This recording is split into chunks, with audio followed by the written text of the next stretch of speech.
அனைவருக்கும் வணக்கம் நண்பர்களே. வணக்கம் சார். வணக்கம் மேடம். வணக்கம். ஓகே, இப்போ நீங்கள் நம்மள்கிட்ட வீடு வாங்குனீங்க இல்லையா? வாங்கும்போது இந்த ஏரியா எப்படி இருந்தது? இந்த இடத்த நீங்கள் பார்க்கும்போது என்ன ஃபீல் பண்ணீங்க? ஃபர்ஸ்ட் ஆஃப் ஆல் வரும்போது இந்த இடம் வந்து ஃபர்ஸ்ட் இந்த வீடு வாங்கும்போது பார்த்தீங்கன்னா பக்கத்தில் வீடு இல்லாத மாதிரி ஒரு ஃபீலிங் இருந்துச்சு. ஓகே, அதுதான் கொஞ்சம் யோசித்தோம். பட் லேட்டராக சரி பக்கத்தில் ப்ராஜெக்ட்ஸ் இருக்குது அப்படின்றதுனால அந்த ஒரு நம்பிக்கை இருந்துச்சு. ஓகே. பட் வாங்குறதுக்கு அப்புறம் அந்த 6 மந்த்லயே எகைன் நாங்கள் ஷிஃப்ட் ஆகும்போதே பார்த்தா இந்த ஏரியா வந்து பயங்கரமாக டெவலப் ஆயிருந்தது. ஸோ அதுவே எங்களுக்கு ஒரு அட்வான்டேஜாக இருந்தது. ரோடுங்கிறத விட வந்து ரொம்ப பள்ளமாக இருந்தது, ரொம்ப ஒரு குண்டு குழியுமா இருந்துச்சு. அந்த குண்டு குழியமாக இருக்கும்போது நான் கூட சொன்னேன் எப்படி காரை மேலே ஏற்றுறதுன்னா, சார் சொன்னார் இதுமாரி வந்து ரோடெல்லாம் கரெக்ட் பண்ணிடுறேன் அப்படின்னாரு. இப்போ எல்லாம் அருமையாக போட்டு நல்லா பிளாட்ஃபார்ம் போட்டு அந்த ட்ரைனேஜ் எல்லாம் கொடுத்து எல்லாமே ரெடி பண்ணி சூப்பராக பக்காவாக பண்ணியிருக்காங்க. ஒன்றும் குறை சொல்கிற அளவுக்குலாம் ஒன்றும் கிடையாது. நீங்கள் இங்கே வாங்கும்போது லோன் மற்ற காரியங்களில் எங்களுடைய அணுகுமுறையில் உங்களுக்கு என்ன மாதிரி ஒரு யூஸ்ஃபுல்லான ஒரு விஷயங்கள் இருந்துச்சு அப்படின்றத சொன்னீங்கன்னா நெக்ஸ்ட் வாங்க வர்றவங்களுக்கு அது ஒரு மிகப்பெரிய ஒரு பிரயோஜனமா. ஃபர்ஸ்ட் ஆஃப் ஆல் எண்ட் வேண்டுமே நீங்கள் தான் சப்போர்ட் பண்ணீங்க. பிகாஸ் எனக்கு ரொம்பலாம் நான் டாக்குமெண்டேஷன்லாம் பெருசான இதுவே பண்ணல. ஸோ அங்கே பேங்க் சைட்லேருந்து டாக்குமெண்ட்ஸ் ஜஸ்ட் ஷேர் பண்ணேன்.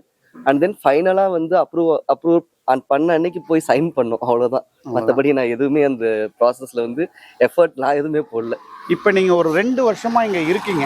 இந்த 2 வருஷத்தில் நல்ல இடத்துல தான் நம்ம வாங்கியிருக்கோன்ற ஒரு யோசனை இருக்கா, இல்லை ஏன்டா நம்ம இந்த இடத்த வாங்கணும் அப்படின்ற உங்களுடைய ஃபீல் எப்படி இருக்கு? இல்லைப்பா, ஃபர்ஸ்ட் வாங்கும்போது கொஞ்சம் தயக்கம் இருந்துச்சு. ஐயோ ரொம்ப நம்ம சிட்டி அவுட்டர் வரோமோ அந்த மாதிரி ஒரு பயம் இருந்துச்சு.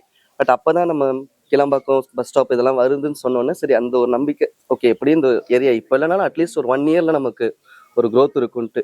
பட் அந்த 2 இயர்ஸ் பார்த்தீங்கன்னா பயங்கர டிராஸ்டிக் சேஞ்ச். ஸோ நம்ம ப்ராப்பர்ட்டி வாங்கினது இப்போ இந்த ப்ராப்பர்ட்டியோட அந்த நம்ம வாங்கின ப்ரைஸை வந்து போய் வெளில சொன்னோம்னாக்கா ஓகே அந்த ஏரியாவில் உங்களுக்கு அந்த ப்ரைஸ்லேயே கிடைச்சிருச்சா அப்போ அப்படின்னு சொல்லி அது ஒரு ஆச்சரியமாக தான் பார்க்குறாங்க. ஸோ இப்போ ஏன்னா ரேட்லாம் பார்த்தீங்கன்னா லேண்ட்லேருந்து எல்லாமே பயங்கர சேஞ்ச் ஆயிடுச்சு. இன்னைக்கு நீங்கள் வாங்கின ப்ரைஸ்க்கும் இன்னைக்கு இந்த ஏரியாவில் இருக்கிற ப்ரைஸ்க்கும் நிறைய டிஃப்ரெண்ட் இருக்குன்றத சார் உணர்ந்திருக்காங்க, மேடம் உணர்ந்திருக்காங்க. அதாவது நம்ம என்னைக்குமே வந்து ஒரு வளர்ற இடத்துல நம்ம முதலீடை விதிச்சோம் அப்படின்னா நம்மளுடைய முதலீடும் சேர்ந்து அதில் வளரும். ஒரு வளர்ந்த இடத்துல தான் நமக்கு வேணும், எனக்கு மேடவாக்கத்தில் வேணும், மடிப்பாக்கத்தில் வேணும், பள்ளிக்கரணையில் வேணும், கீழ்கட்டளையில் வேணும்னு நம்ம நினச்சோன்னா சில கோடிகளை சில வருஷத்தினுடைய உழைப்பை நம்ம எக்ஸ்ட்ராவாக அதில் இன்வெஸ்ட் பண்ண வேண்டிய ஒரு சூழ்நிலை உருவாகும். ஒரு 6 மாதம் மேடம் வந்து ரெகுலராக டவுட் வரும்போதெல்லாம் கரெக்டாக மேடம் ஃபோன் பண்ணி சார் இது எப்படி இருக்கும் அது எப்படி இருக்கும் நிறைய டவுட் கேட்டுகிட்டே இருப்பாங்க. அதே நேரம் நல்லா மழை பெய்யும் போது நிறைய ஃபோன் பண்ணி கேட்பாங்க, சார் எங்கள் ஏரியாவில் தண்ணி நிற்கிதா, நம்ம ரோடு எப்படி நிற்கிது அப்படின்னு சொல்லி ஃபோன் பண்ணுவாங்க. அப்போ நான் சொல்லுவேன், ஃபோட்டோ எடுத்து அனுப்புவேன், மேடம் எந்த தண்ணியும் இல்லை, நீங்கள் தைரியமாக இருக்கலாம் அப்படின்னு சொல்லி நான் மேடம்க்கு நிறைய விஷயம் சொல்லுவேன். பட் இதே மாதிரி இன்னொரு 10 பேர் நம்மள்கிட்ட வீடு இங்கே வாங்கியிருக்காங்க.